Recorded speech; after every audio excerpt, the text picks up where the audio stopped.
Welcome to Alchemical Science. I am Jordan Collin, an independent researcher and alchemist, and a student of the inventor and vortex fusion specialist Malcolm Bendall.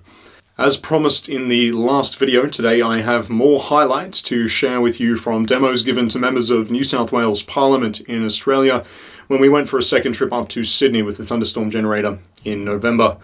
We were joined again by the Honourable John Ruddick MLC and Sean Masters, Senior Political Advisor, who we had demoed Malcolm Bendall's technology to on the previous trip to Sydney that I've already posted on the channel, as well as members of the Liberal Party this time and the National Party, the latter who were invited by best-selling Australian author and supporter of the Thunderstorm Generator Project, Professor Roland Perry, after an event that they kindly held to speak about his new book, Oliphant, as well as the Thunderstorm Generator the night before.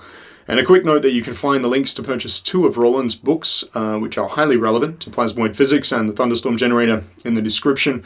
That's Oliphant and the Shaman. And these are the stories of two great Australian scientists involved in the advent of low-energy atomic fusion technologies, these being Sir Mark Oliphant and Malcolm Bendall, respectively. And you'll also find the links to Malcolm Bendall's notes in PDF and in print on Amazon. Check out all of those book links in the description. I won't say too much more. We'll jump straight into watching some highlight clips from the demos to members of Parliament from our last trip to Sydney in November. The demonstrations of the Thunderstorm Generator in action, they received a mixed bag of responses from politicians who came down for the event, but ranging from skeptically open-minded and curious to overwhelmingly positive and excited about what it could do for Australia. And these interactions have already led to further movement on the regulatory and political advocacy of the Thunderstorm Generator in Australia and further connections with regulative and industry bodies. So there will be further updates on the political movement and other production developments going on in Australia coming very, very soon, as well as some big global updates when they're ready to be announced. Make sure you're subscribed to Alchemical Science and you'll catch all of this news. Alright, here are some highlight clips from the demos that we did throughout the day in Sydney for various politicians. Welcome to Alchemical Science. Here we are again at the Domain in Sydney. The Tree of Knowledge is up there. We have had to come down to this little area on the side because it's fenced off today. But once again, we have Gary and Saxon's unit, independent retrofit from Northern Rivers here. We have Ben Miller's independent retrofit from Victoria here. And we also have a new Thunderstorm Generator, which has been recently made up and finally trialed to the point where it's working very well. And that's got some of the new parts, the new iteration of the technology on it. So let's see how this goes. I think it's going to be another very successful day. G'day everyone. Here with Saxon Van Bentley. What are we up to today, Saxon? So we're in the Domain here out the back of the New South Wales Parliament. As you can see right behind us, that's the big important building over there. So we've come down today to show a few members of Parliament the efficacy of this particular piece of technology, the Thunderstorm Generator. It helps to see it in person and to smell it in person and to see the results of this technology off calibrated meters, because it's one thing to hear about it, it's another thing to see it in person, and that's why we're here today, just to back up what's been said and to show some people in positions that this is an option moving forward for energy and for the use of hydrocarbons in Australia, and it can meet a lot of our current problems that we have in the world. We need to power the world, but we need to do it cleanly, and so this allows us to use all of our hydrocarbons, our gas, petrol, diesel and oil. It allows us to use all this legacy infrastructure that we've built up over more than a century, and we can do it cleanly. So it's the natural next progression to the internal combustion engine, and it complements it quite nicely. So that's why we're here today, Jordan, and I think we're going to have a fantastic day and show some people that will see something that they've never seen before. I think we will. Yeah, so we've got some representatives from the Nationals coming along from Roland's speech last night, and we've got some contacts from the Libertarians and some of the Libertarians that we met last time from John Ruddick's team coming along again, and we'll be doing some demos for investors and others in the next few days. So, exciting stuff. It's all happening in Australia right now. Absolutely. Demo, we're going to make the unmodified generator first. We're going to get the sort of baseline numbers for an unmodified generator. Yeah. Then we'll move on to testing both of the other devices. And you'll be able to see the difference screen here. It's going to show oxygen, carbon monoxide, carbon dioxide, And the other one really worth looking at is the hydrocarbons, because we actually get cleaner burn at the same time. All right. So this is the probe. We're going to stick it about 1 inch into the tailpipe. So in this case into the muffler, in this case into the Thunderstorm generator here, about 1 inch in there. And again, where the displaced exhaust is there.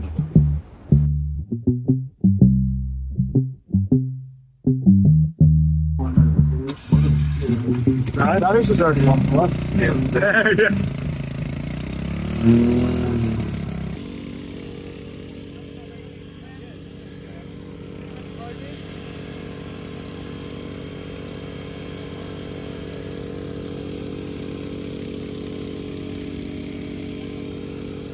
So basically what I'm going to do is put the system in its measure mode for exhaust gas. It's for petrol engines, which all of these are. But the system does work with any type of fuel source. Not the engines, for the appropriate engine. All right, so what we're reading at the moment is an ambient oxygen level of 20.9%, just over. Carbon monoxide is zeroed out, as is the carbon dioxide. Hydrocarbons are over here. This is nitrous oxide, and it's oxide to nitrous, so that's a combined nitrous oxide and NO2 reading. All right, so the important ones are really oxygen, carbon monoxide, and carbon dioxide. That's that side of the screen. So we'll just start the engines up, and we'll show you what happens.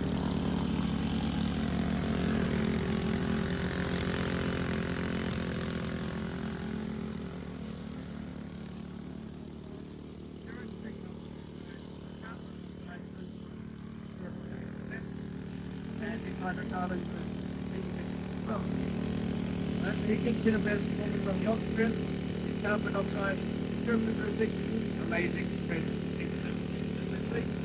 and carbon dioxide around the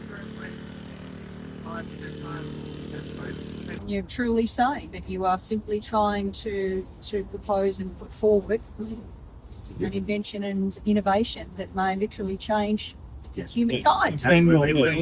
This is kind of be able to breathe.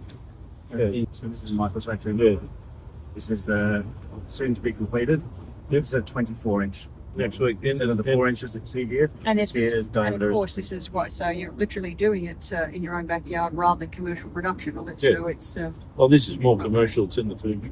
But Yeah, that's we're doing 46 megawatt gas turbines. We're a bit of juice. You know, we're talking.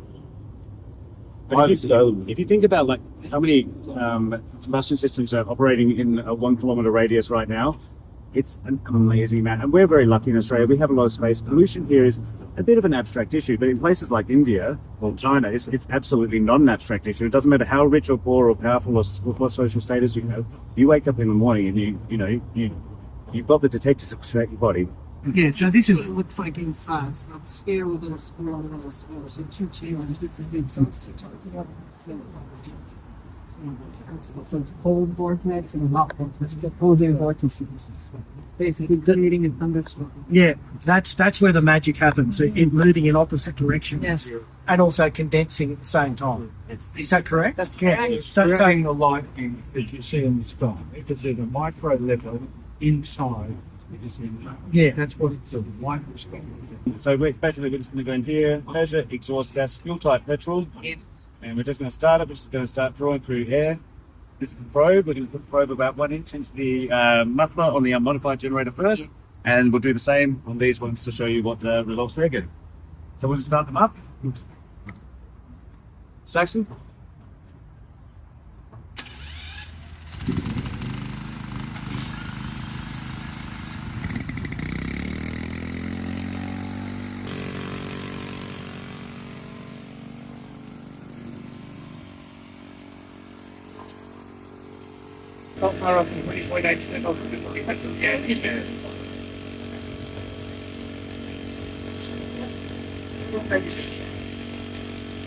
Rattle keep going.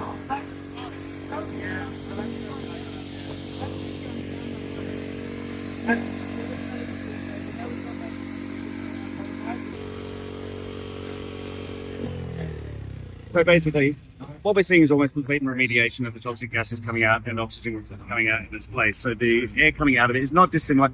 With a little bit of tuning, we could get that sort of to the numbers that we were seeing before, but it probably just needs a little bit of attention at this point. Yeah, when I saw that first time, that was down to like 0.3 or something. Yeah, we can get carbon monoxide completely zeroed out, and carbon dioxide under the sort of 0.7% mark. Oxygen we can get like over 20%, which is almost, it's breathable air essentially. Well done. But if we were claiming even slight, like decreases in emissions of 5% and fuel increase, efficiency increase of 2%, it would be mind blowing. What we're showing is more like decreases in the order of 90+%, and fuel efficiency increases beyond 20%. So the other thing is that there's increased efficiency. Yes. Fuel. So you're getting 2/3 more efficiency with fuel. Correct. Under load, we're getting up to 64% decrease in fuel consumption.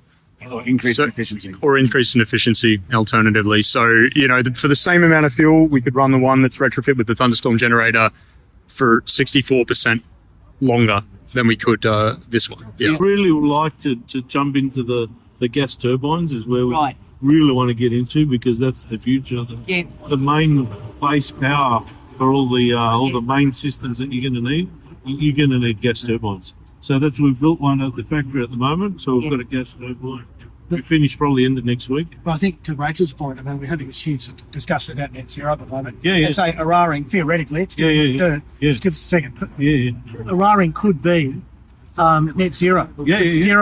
Zero emissions. Yeah. Give us something. Using these in a bigger version of this, but It's scalable. 100%. so there you go. Australia could meet its obligations within years, not decades, to this technology. Yeah.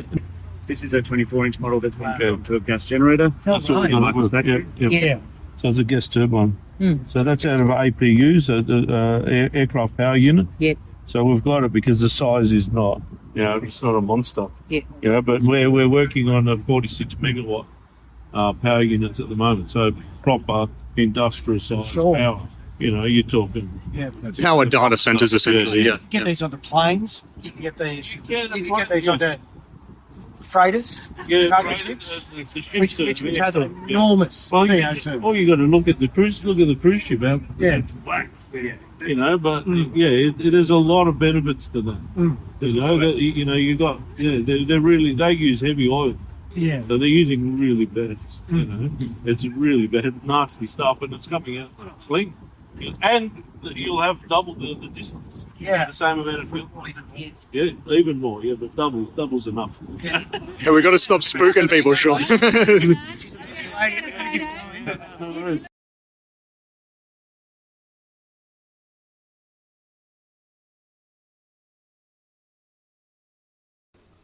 Thank you for watching. I hope you enjoyed this update. Exciting times, and there's lots more to come in the coming months, so stay tuned, and all of it's going to be posted here on Alchemical Science. Make sure you're subscribed.